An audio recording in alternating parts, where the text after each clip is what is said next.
Hey everyone, it's your girl Regina coming at you guys with another video. Okay, I know what you're thinking. Wait, same shirt as last video and it's the new year? What? I am recording this in the past, as in 2020. You will be seeing this video on January 1st, 2021. With that said, Happy New Year, or Jumanji. I really hope that 2020 is done and over with in the sense of all the heartache and the losses and just all the negativity that was associated with 2020, and that 2021 is a much better year. Right? And then I hope that we are all on the mend. Right? So this video is my bookish resolutions and January TBR. Alright, so first I'm going to start my resolutions, and then I'll get into my TBR. So, number one, I want to upload consistently. I know I've said this in the past, like I'll get like maybe one or like a couple of videos on time and then I just disappear. I don't want to do that. I enjoy being on YouTube. I enjoy reading and talking about them and just having my opinions heard, you know? And I just hate editing. So I would really like to get over that hurdle and just upload, you know? With that said, I want good content on my channel. I think this is the second year. We need to step it up, quality-wise. That is my TBR, and by that I mean work. Here's the thing, and I fully, ooh, number 6.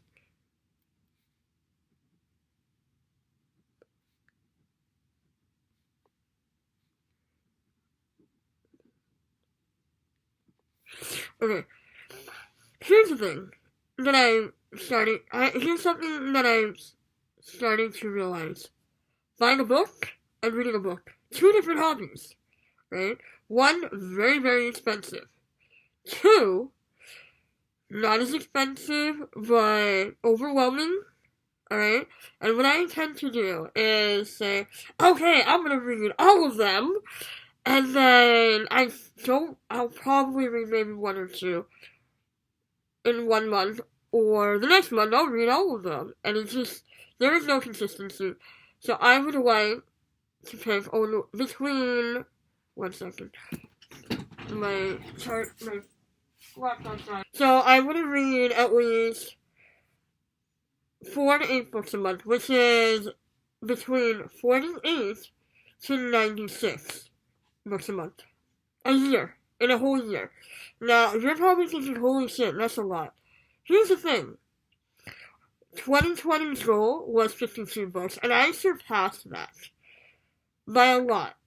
I've ended up reading 110, you know, and so I feel like it could possibly do it again, but if I don't get to 48, which is my minimum, then, you know what, I'll be okay with it. As long as I read once a week, you know, a book once a week even, that's fine.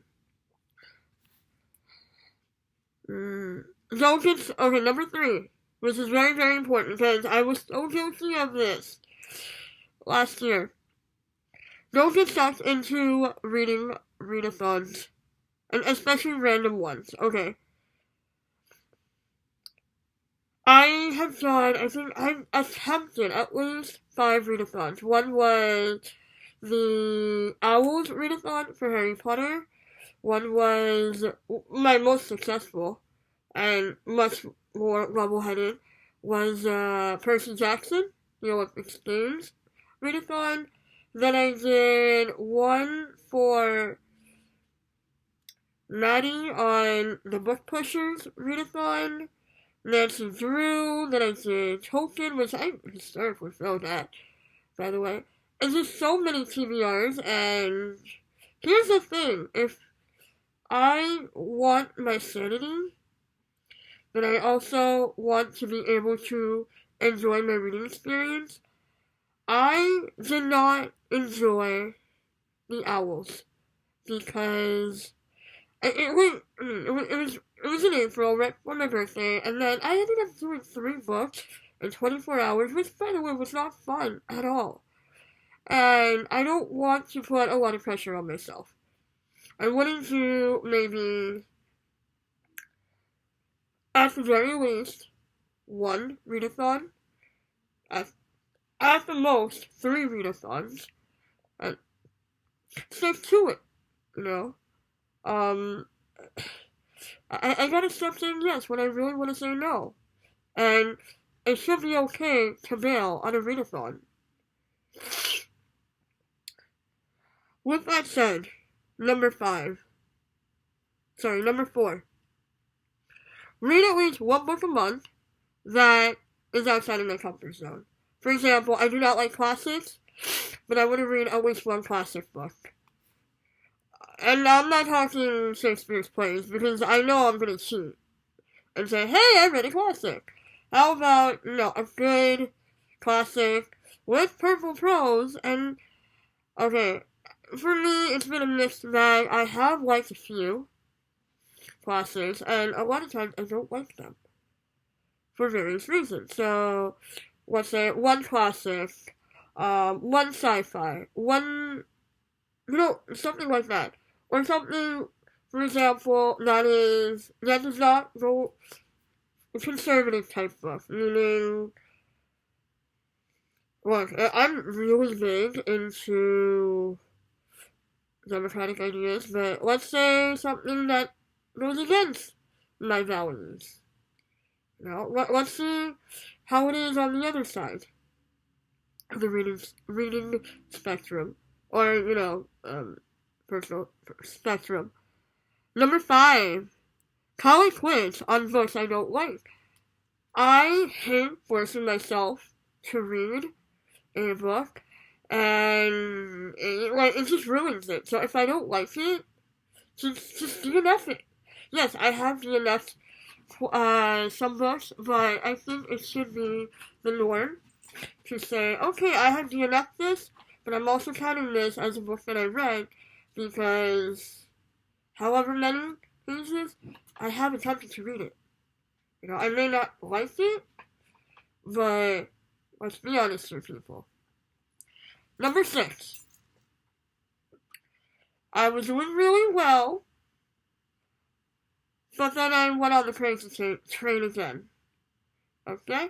Because look, all of these books, my bookshelf is gorgeous, but full. So, I'm going on a book buying ban again. And here's what I'm going to do. I have a few caveats, the same as last time, with a little twist. Let's see. Vegan book box, I'll get 1 book a month, right? Then, for my birthday, which is in May, I'll get a couple of books, right? And for Christmas, a couple of books. Now, here's the thing. For every book that I get, I would like to unhaul at least 1. If not twice the number. Because I have books that really I should be getting rid of. Or I would like to make some space. And so, and I think it would be better off. I definitely know that there are some books that I don't want. So, yeah. So that is it for my resolutions. And I really, really hope to stick to them. I'm going to just really, really try my level best. I want to get better at money management, especially with books, because Vegan Book Box is amazing, but And like it's 12 books in a year, which is great. You know, um, but then my birthday rolls around, and I got really good. I got quite a few books for my birthday. I haven't read every single one of them. I said, oh, I'm gonna read them. I'm gonna read them. Doesn't end up happening, and it sucks. So yeah. So that's it for my resolutions. Now let's get into my January TBR. Number 1, Stalking Jack the Ripper by Carrie Maniscalco. I've heard a lot about this series, and I've heard a lot of good things about the author. I have another book by her, Kingdom of the Wicked, so I'm going to read this book, and I'd like to get started on this series, and then read Kingdom of the Wicked. However, that is not for January. This one is for January. And if you guys don't know, Jack the Ripper was a fella at some point in history who went around killing people. And so this girl, oh, here's a summary. He murdered women in cold blood. He terrorized an entire city. He taunted those of us who hunted him down. But despite all these horrors, in the end, I could not deny it. I was a girl who loved the Ripper. So I'm very curious about this. I've seen Jack the Ripper in one media, like such as The Vampire Diaries or The Inhuman, and I think it's pretty cool. It's kind of has a vampire feel to it, but I mean, the real guy wasn't a vampire, but oh well. Alright, this one I got from a Secret Santa. Next up, we have Sin Eater by Megan Campisi.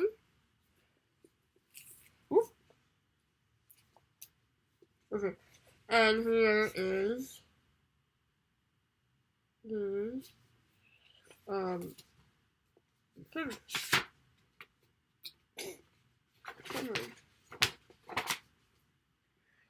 The Handmaid's Tale meets Alice in Wonderland. In this inventive historical novel about a girl in 16th century England who is sentenced to be a sin eater and finds herself caught up in a deadly plot at the heart of the Queen's court. For the crime of stealing bread, 14-year-old May receives a life sentence. She must become a sin eater, a shunned woman, brutally marked, whose fate is to hear the final confessions of the dying, eat ritual foods symbolizing their sins as a funeral rite, and thereby shoulder their transgressions to grant their souls access to heaven. Orphaned and friendless, apprenticed to an older sin eater who cannot speak to her, May must make her way in a dangerous and cruel world she barely understands.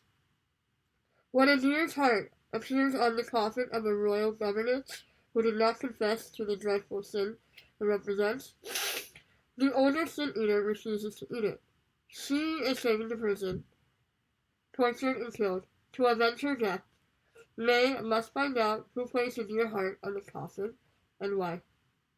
An extraordinary lyrical feat of imagination. Sin Eater is a story of a world where treason and secrets abound within a corrupt valley court, and an outcast young woman must uncover a long-buried secret that has resurfaced with vengeance. So, apparently, and I didn't know this, and neither did the person who did me this,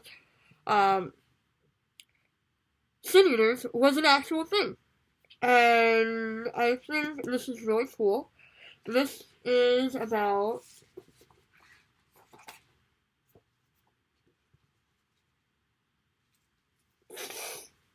181 pages. I feel like I can get through this in a day or so, which is fantastic.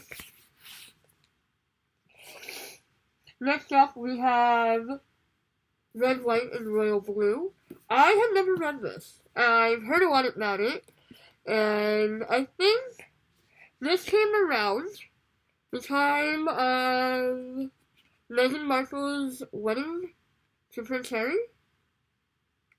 I feel like it. What's the 20? Nope. 2019. Yeah, right? May 2019. I do not know. They married in whatever. Anyways, I'm really not a fan of Meghan Markle. I think she is a drama queen, but hey, Prince Harry loves her, and they're never going to ascend to the throne. Who gives a damn? Anyways, this book, Red, White, and Royal Blue, by Casey McQuiston. Okay. Ooh! Okay, I like this one. This is LGBTQ. I totally forgot that this was the storyline, but yeah. What happens when America's first son falls in love with the Prince of Wales? When his mother becomes President of the United States, hello, female POTUS! Alex Claremont Diaz was promptly cast as the American equivalent of a young royal. Handsome, charismatic, genius. His image is pure millennial marketing gold for the White House. There's only one problem. Alex has beef with an actual prince, Henry. Prince Harry's real name is Henry. Also, I don't understand how Harry is the nickname of Henry, or Hank is also the nickname of Henry. If you know why, let me know. Across the pond. And when the tabloids get a hold of a photo involving an Alex Henry altercation, U.S.-British relations take a turn for the worse. Oops. Heads of family and state and other handlers devise a plan for damage control. Stays a truce between the two rivals. What at first begins as a fake, Instagrammable friendship grows deeper and more dangerous than either Alex or Henry could have imagined. Soon, Alex finds himself hurtling into a secret romance with a surprisingly unstuffy Henry that could derail the presidential campaign and upend two nations. It raises the question, can love save the world after all? Where do we find the courage and the power to be the people we are meant to be? And how can we learn to let our true colors shine through? Okay. I'm definitely reading this, 100%. It sounds so cute. It sounds so adorable. Actually, wait. I should probably save this for February, but probably not. Because February, I'm gonna do something else. Okay. I'm excited. Wait, this just sounds so cute. And I don't like romance very much, so... Hey, this will be my book. My, out of my comfort zone. The romance, not the gay part. Totally fine with LGBTQ, not fine with romance, because, let me tell you, romance and YA, not very good. How about a first glimpse of little guy, of little Nico? Hi, baby. Hi, little angel, come here. You may be the angel, but you are so adorable.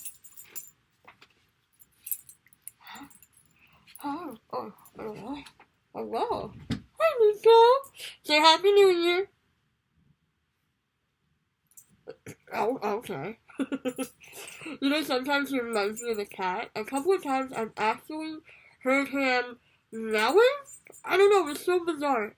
Even my mom was confused. She's like, what? Like, I don't know, do we have a cat? Do we have a dog? Probably a mixture. And he also runs like a rabbit at times, so he's a cat dog rabbit hybrid. Right? Oh, okay. Oh, thank you for the kisses. Love you. Alright. Next up, we have Akana Witch by Nelly O'Farah 4. Okay. I'm going to butcher this, and I apologize. I should have texted one of my friends for a pronunciation, but we'll find out next time. Sunny doesn't need to seem to fit in anywhere. The reason why would change her life forever. Sunny Nwazwe lives in Nigeria, but she was born in New York City.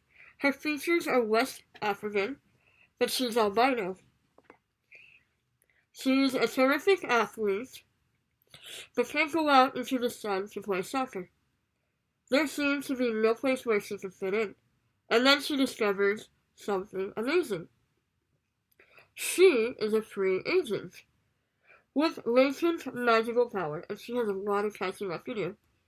Soon, she's part of a quartet of magic students studying the visible and invisible, learning to change reality, but just as she's finding her footing, Sunny and her friends are asked by the magical authority to help track down a career criminal who knows magic too. Will their training be enough to help them against a threat whose powers greatly outnumbers theirs? We shall find out. Alright, this seems really cool. I like the cover for this too. Okay. Next up, we have The Passion of Dulce by Julie Berry. And if you guys don't remember, I've read her other book, Lovely War, earlier this year, and I fell in love. And also, I got this hardback for $9.50 at the Strand. The Strand. Let me tell ya. Hardbacks for $10, it ain't easy to find. So of course when I found it, I'm like, I'll keep that.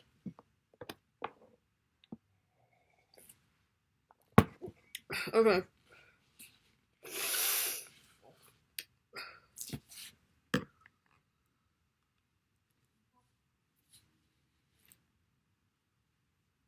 Okay, I'm just gonna read the back.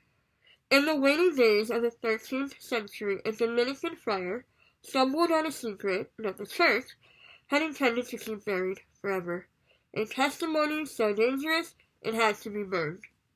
Hidden in the archives among decades worth of records was a shocking, heartbreaking, awe-inspiring story of an unlikely friendship, thwarted love, and a searing mission for vengeance that brought the wrath of a ruthless and far-reaching hierarchy down to crush an entire village, all because of one girl who refused to remain silent. Dulce.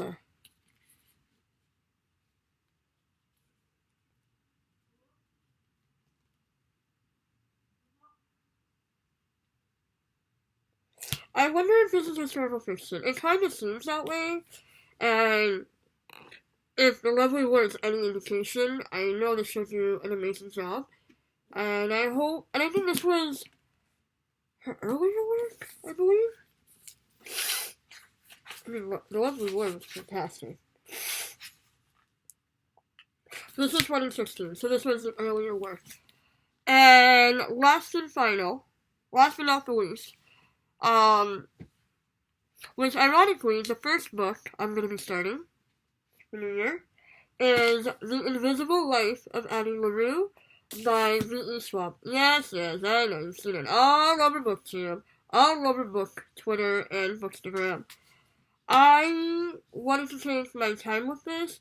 I got this book, a couple of weeks after it came out. Ooh, I like the inside of it. And I didn't realize this before. This book has an imprint. Yeah, yeah. Birds.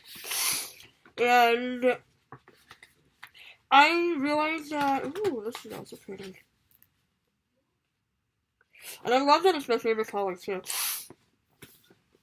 So, I know that it has flowery writing, and V.E. Schwab, Victoria, she said that this book took her 10 years to write, and that this was a pet project of hers. And I think that this book deserves the time and patience that it requires. And my favorite bookstore person, the Q and Willow, Holly, she said that this book is a little flowery, and you know my thoughts on flowery writing.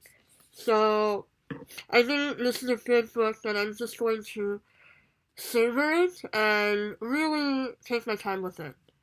Right? In case you guys don't know. Okay. Never pray to the gods that answer after dark. France, 1714. In a moment of desperation, a young woman named Adeline or Adeline meets a dangerous stranger and makes a terrible mistake. As she realizes the limitations of her Faustian bargain, being able to live forever without being able to be remembered by anyone she sees, Addie chooses to flee her small village, as everything she once held dear is torn away.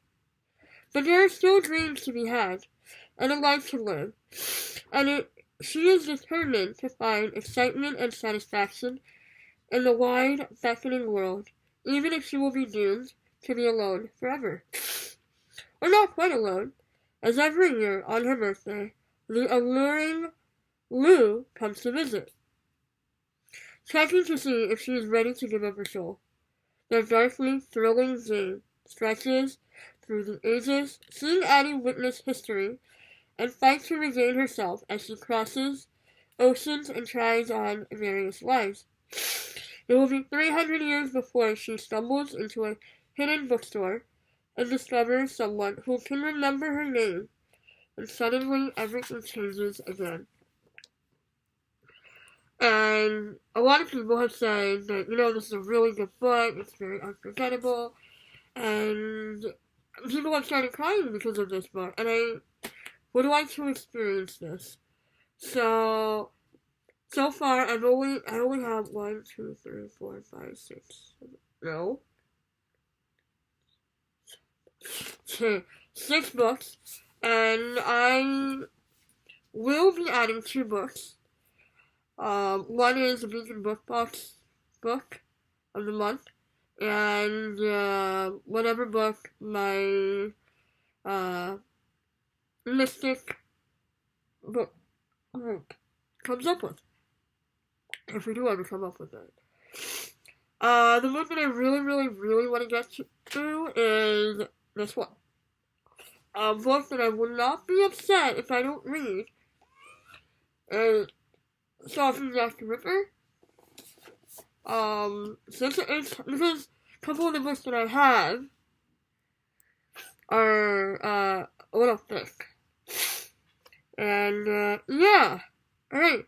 So there you have it. Here are my resolutions, my TBR, and I'm very excited to finally read this. I got this book right as it was released a few days after, and also it's signed. Oh, did I not mention that?